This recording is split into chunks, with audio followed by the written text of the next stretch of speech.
10월 21일 월요일 하나님의 말씀 함께 나누겠습니다. 저는 웨이코 주님의 교회 김주일 목사입니다. 오늘 말씀은 에스겔 23장 1절에서 10절까지 말씀입니다. 에스겔 23장 1절에 10절까지 말씀 함께 읽겠습니다. 또 여호와의 말씀이 내게 임하여 이르시되 인자야, 두 여인이 있었으니 한 여자의 딸이라. 그들이 애굽에서 행음하되 어렸을 때에 행음하여 그들의 유방이 눌렸으며 그 처녀의 가슴이 어루만져졌나니 그 이름이 형은 오홀라요 아우는 오홀리아바라. 그들이 내게 속하여 자녀를 낳았나니 그 이름을 말하며 오홀라는 사마리아요 오홀리바는 예루살렘이니라. 오홀라가 내게 속하였을 때에 행음하여 그가 연애하는 자 곧 그의 이웃 아수르 사람을 사모하였더니 그는 다 자색 옷을 입은 고관과 감독이요 준수한 청년이요 말 타는 자들이라. 그가 아수르 사람들 가운데서 잘생긴 그 모든 자들과 행음하고 누구를 연애하든지 그들의 모든 우상으로 자신을 더럽혔으며 그가 젊었을 때에 애굽 사람과 동침함에 그 처녀의 가슴이 어루만져졌으며 그의 몸에 음란을 쏟음을 당한 바 되었더니 그가 그때부터 행음함을 마지 아니하였습니다. 그러므로 내가 그를 그의 정든 자 곧 그가 연애하는 아수르 사람의 손에 넘겼더니 그들이 그의 하체를 도려내고 그의 자녀를 빼앗았으며 칼로 그를 죽여 여인들에게 이야기거리가 되게 하였나니 이는 그들이 그에게서 심판을 행함이니라. 아멘. 하나님의 말씀입니다. 여러분, 하나님의 말씀을 읽고 묵상할 때 하나님의 경고나 또는 책망을 느낀 적이 있습니까? 만약에 하나님의 경고를 느끼고 또 책망이 느껴졌다면 하나님의 경고와 책망의 목적은 무엇이라고 생각하십니까? 에스겔 23장 말씀은 우상 숭배의 죄를 짓는 이스라엘 백성에 대한 경고입니다. 북이스라엘과 남유다가 모두가 하나님을 떠나 하나님 보시기에 죄를 지었기에 그것을 향한 경고의 말씀을 오늘 담겨져 있습니다. 원래 북이스라엘과 남유다가 한 나라 아니었습니까? 오늘 말씀에 보면은 한 어머니에게서 낳은 두 딸 오홀라와 오홀리아바 그 자매에 대한 비유가 나옵니다.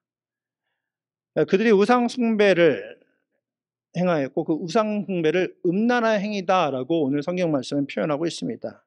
그 자매 중에 언니 오홀라는 북이스라엘을 의미하는 사마리아로 표현되어 있고요. 동생인 오홀리바는 남유다의 수도인 예루살렘을 상징하고 있습니다.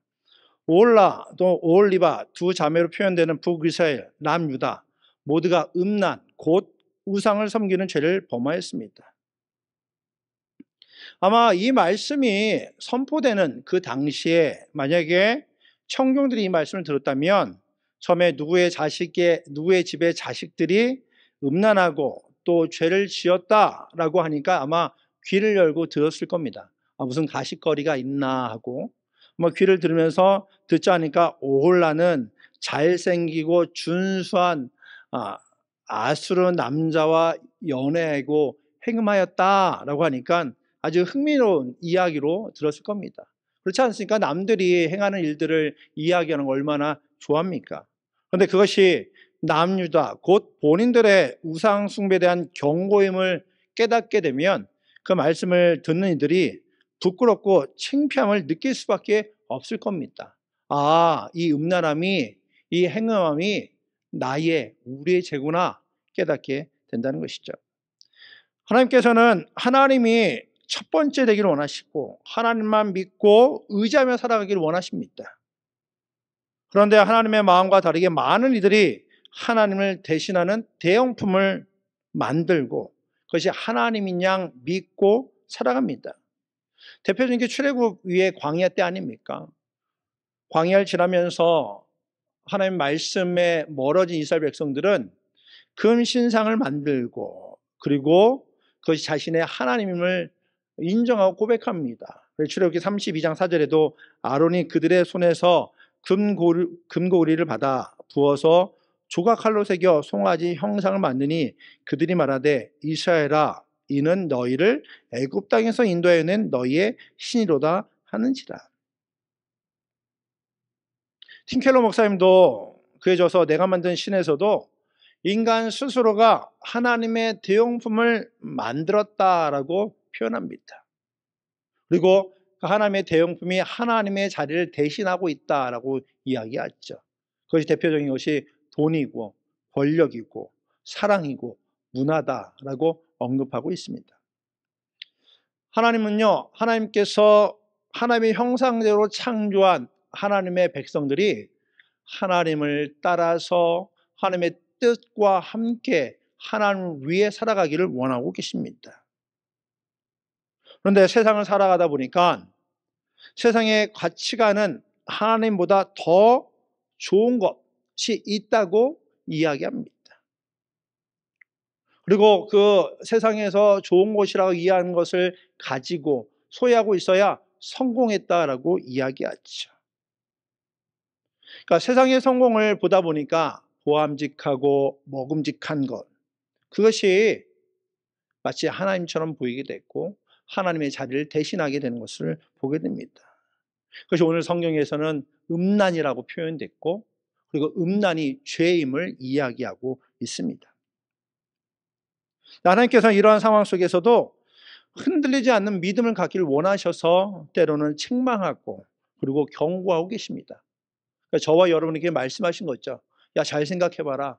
네가 붙잡고 있는 그것이 정말 하나님의 모습이냐, 나의 모습이냐, 너가 믿고 있는 믿음이 정말 나를 향한 믿음이냐, 혹 세상의 성공이나 세상의 보암직스럽고 먹음직스러운 것이 마치 하나님인 양 믿고 있진 않느냐, 저와 여러분에게 경고하고 있단 말이죠.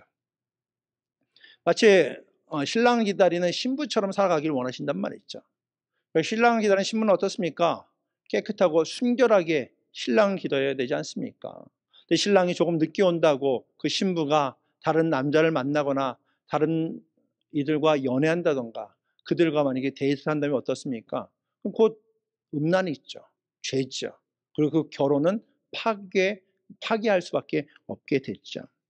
신랑과 결혼식을 기다리는 신부가 다른 남자를 사모하고 사랑하고 있다면 그 어떤 신랑도 죄에 빠진 신부를 용납하지 않을 겁니다. 그래서 에스겔서 23장 마지막 절 49절에도 다음과 같이 경고하고 있습니다. 그들이 너희 음란으로 너에게 보응한즉 너희가 모든 우상을 위하던 죄를 담당할지니라. 내가 주 여호와인 줄을 너희가 알리라 하시니라. 그러니까 23장 마지막은 내가 주 여호와인 줄을 너희가 알리라라는 말씀으로 끝나고 있습니다. 그러니까 여호와께서 에스겔 선지자를 통해서 경고하시고 책망하시면서 궁극적인 목적은 이스라엘 백성이 하나님이 하나님 되심을 인정하고 또 하나님의 능력과 주권을 인정하며 나가기를 원하고 계신다는 것이죠. 마치 간음에서 잡혀온 여인처럼 말이죠. 간음의 현장에서 잡혀온 여인입니다. 예수님 앞에 간음의 현장에서 잡힌 그 여인이 사람들의 손에 이끌려 와 있습니다. 율법대로 심판하기 원하는 그 사람들 앞에서 예수님께서는 그 여인에게 말씀하시지 않습니까? 요한복음 8장 11절 말씀, 대답하되 주여 없나이다.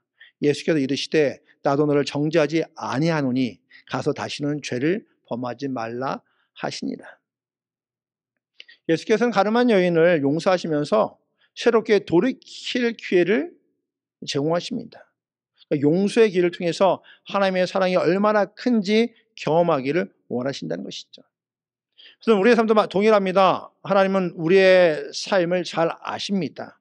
죄의 유혹에서 흔들리고 또 넘어져 실패하는 것을 잘 알고 계십니다. 그러나 그런 백성들 향하여 경고하시면서 다시는 그 죄에서 죄 짓지 않기를 원하십니다. 다시 한번 하나님이 하나님이심을 깨닫고 하나님께 돌아오기를 원하고 계십니다. 하나님께서는 우리들이 살아가는 각자의 인생 속에서 하나님이 우리의 주 여호와임을 고백합니다. 하나님께서 우리의 주 여호와임을 내가 인정합니다 라고 고백하며 살아가기를 원하고 계신다는 것이죠. 저와 여러분에게도 기회가 있습니다. 하나님을 향한 믿음을 대신하여 의지하고 있는 것이 있다면 그 자리에서 돌이키십시오. 그리고 예수 그리스도를 통해서 죄 용서의 기회를 받으시길 바랍니다. 예수 그리스도를 통해서 지금도 살아계셔서 우리와 함께 하시는 하나님을 인정하며 하나님과 함께 나가는 우리 모두가 되기를 주의 이름으로 축원합니다. 기도하겠습니다. 하나님, 우리가 세상을 살아가면서 세상의 재미와 즐거움과 또 세상의 죄에 빠져 있는 우리의 모습을 보게 됩니다. 오늘 에스겔서 23장 말씀을 통해서 우리에게 경고하시는 하나님의 음성을 듣기를 원합니다. 혹 우리가 우리의 뜻대로, 우리의 생각대로, 우리의 욕심대로 살아가고 있다면 주님, 오늘 시간 돌이킬 수 있는 기회를 허락하여 주시옵소서. 또 다시 한번 예수 그리스도의 십자가의 은혜로 다시 돌이켜 하나님의 자녀로 살아가는 우리 모두가 될 수 있도록 인도하여 주시옵소서.